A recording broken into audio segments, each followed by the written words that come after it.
السلام عليكم. النهاردة ان شاء الله هنعمل شوية قرص كده بالعجوة على شكل وردة بعجينة هشة جدا وحلوة قوي وسهلة. تعالوا بقى نشوف الجمال ده عملناه ازاي، ولو عجبكم الفيديو فضلا الاشتراك في القناة.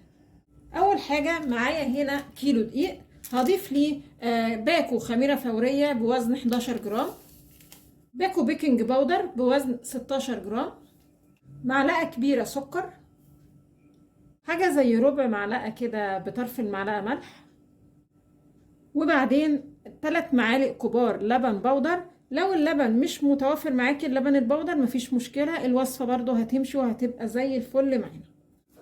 ونقلب المكونات بقى مع بعض كويس قوي. وبعدين هجيب نص كوباية زيت هشبع بيها الدقيق.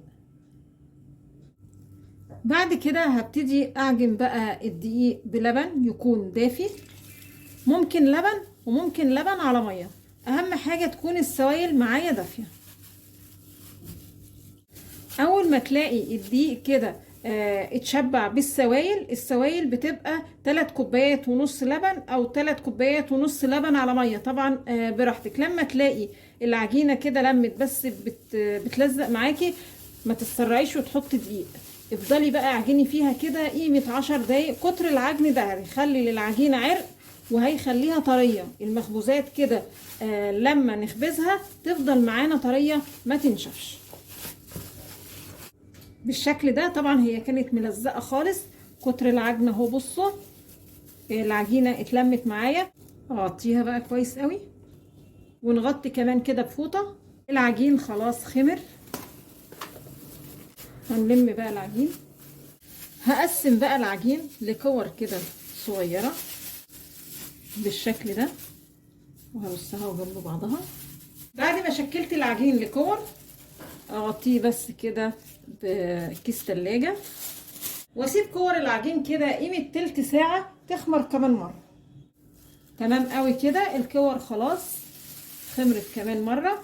هنبتدي نشكل بقى من اول واحدة عملناها، ونغطي برضو العجين تاني علشان الوش بتاع العجين ما ينشفش. ونحط كده في الوسط حتة عجوة، هنلم بس كده العجين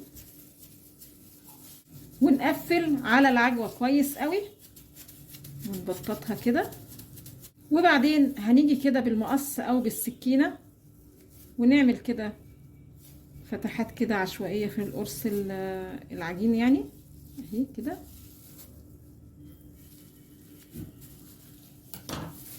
بالشكل ده، وهنرصها بقى في صينية تكون مدهونة سمنة او مفروشة ورق زبدة. ومن على الوش جبت هنا بيضة برشة فلفل اسمر بسيط، وهدهن كده الوش. وبعدين هرش على كل وردة كده شوية سمسم بالشكل ده.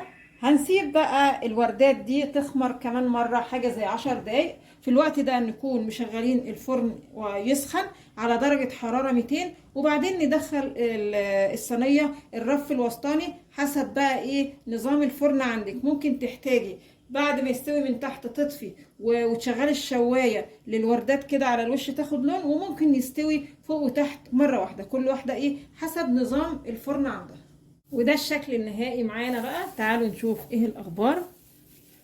بصوا طريه ازاي وهشه، بصوا جميله جدا، وطعم العجينه نفسه حلو قوي اهي. ده شكلها بقى من جوه. يا رب النهارده الفيديو يكون عجبكم، وانتظرونا ان شاء الله في فيديو جديد.